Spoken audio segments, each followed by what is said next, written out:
Today, let's help you get better as a Town Hall 12 attacker with Town Hall 12 base identification.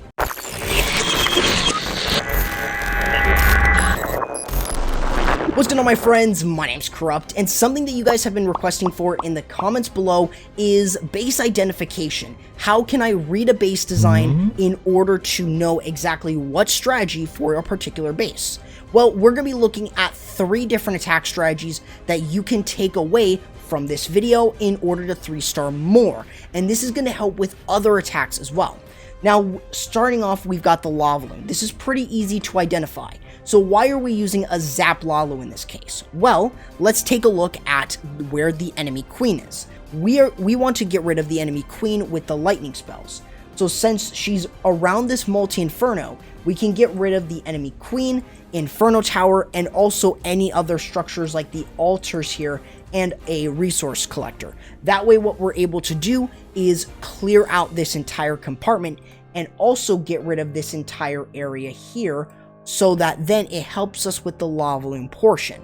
Now, we are using a hero dive, so we're going to be using that hero dive to get over to the Eagle Artillery with the use of the log launcher, which the log launcher is actually incredibly good. If you notice that where the town hall is placed, you can use that log launcher to get rid of defenses like the sweepers and also get rid of them from a distance.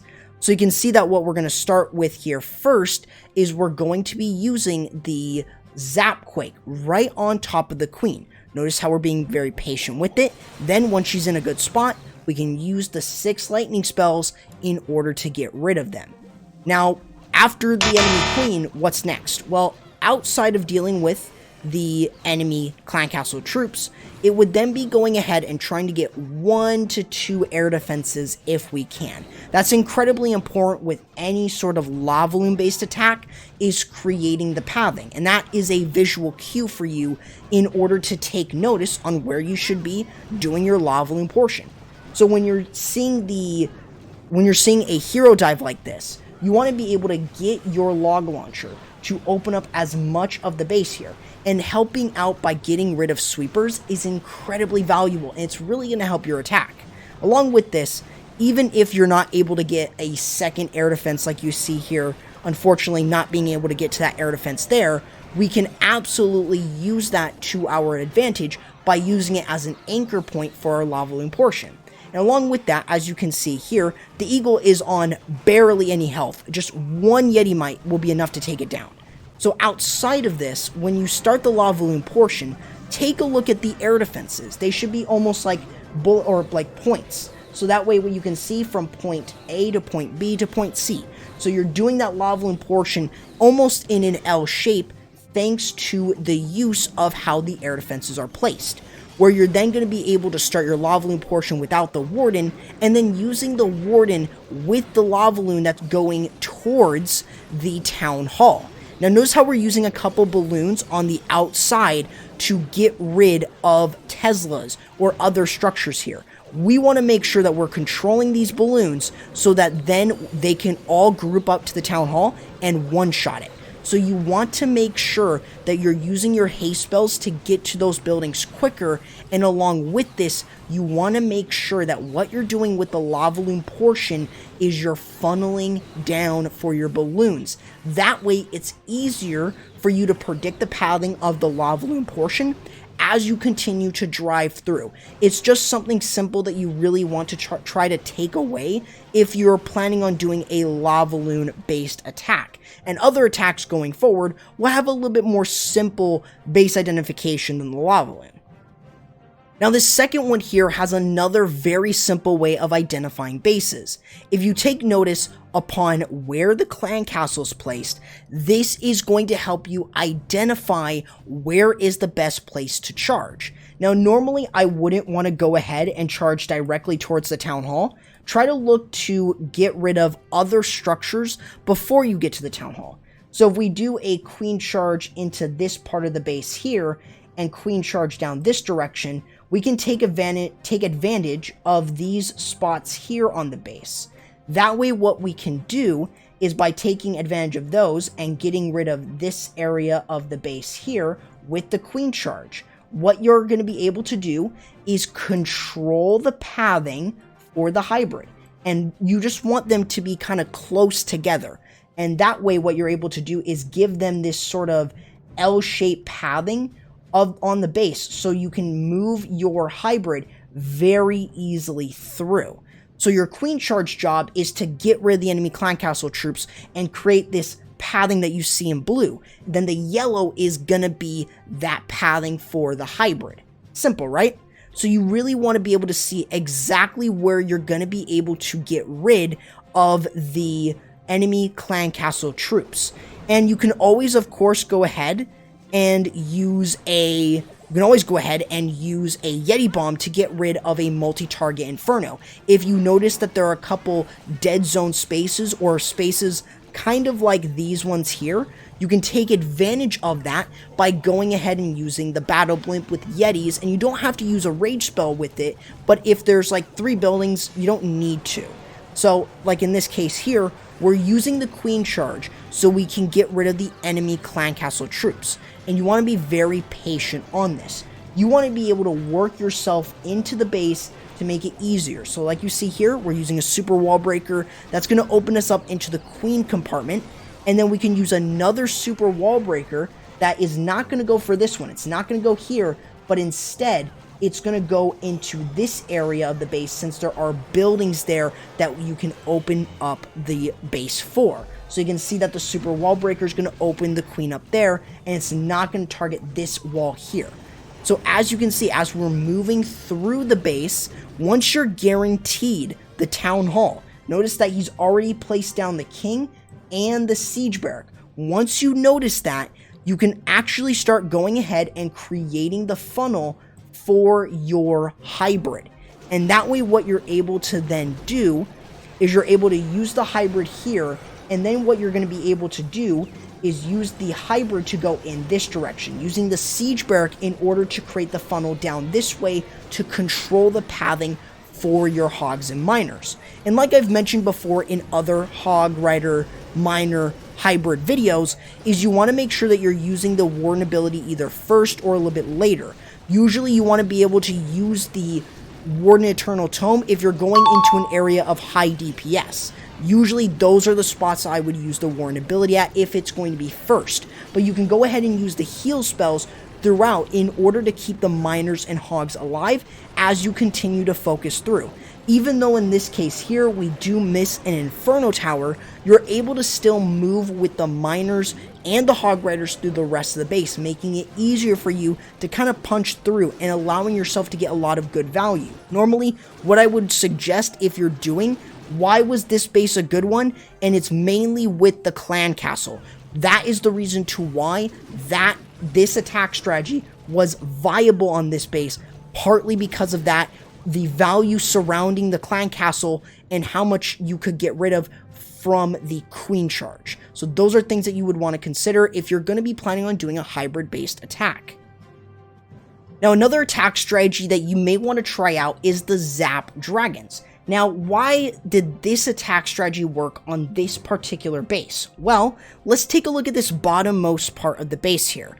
Notice how we have a multi-inferno being paired up with an air defense. This is almost a given that you would want to get rid of another defense right next to an air defense. So in this case, getting rid of the air defense and Inferno Tower is actually going to help you a lot more than just getting rid of the air defenses. However, if they're, of course, outside of the range, then it might just be better to go ahead and just use the lightning spells and the earthquake on just the Inferno Tower, or just on the air defenses themselves. So you don't really need to worry about the Inferno Towers all the time. But if you see this should be a given for you. Another thing is, where then would you want to do your Sui hero? It may feel very tempting to use your hero dive here to get rid of the town hall, but the dragons have enough health that they can take advantage of that. Notice this area here. We can take advantage of it by going ahead and using a Sui hero for the Eagle Artillery and an air defense. That's really simple. You want to look for how much of the base can you get rid of with the lightning spells, and then how much of the base can you get rid of while using the hero dive. So you can see here how we're using the Zap Quake on more than just one structure. We want to get rid of a plethora of different things and also weakening up other structures. That way what we're able to then do is just one-shot them with the dragons, and that's about it, or from the balloon death damage. But the main goal here is you want to be able to understand why. So why are we going in with a Sui hero, or hero dive I should say, right here for the eagle? Well, taking advantage of this one particular spot here. This little area where there's no defenses is something that we can take advantage of for pathing. Because if we get rid of this area, then what's the point of that one? It's just going to keep us away from the town hall.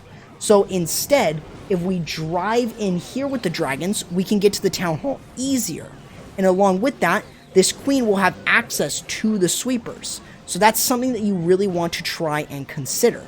So as you notice from here, we've got the dragons moving in with the stone slammer going in from the side. So it can focus in on controlling the dragon pathing. So as they're working themselves through, we can use a rage spell and the Warden Eternal Tome in order to get through the town hall and onto other structures. And that's really how simple it is.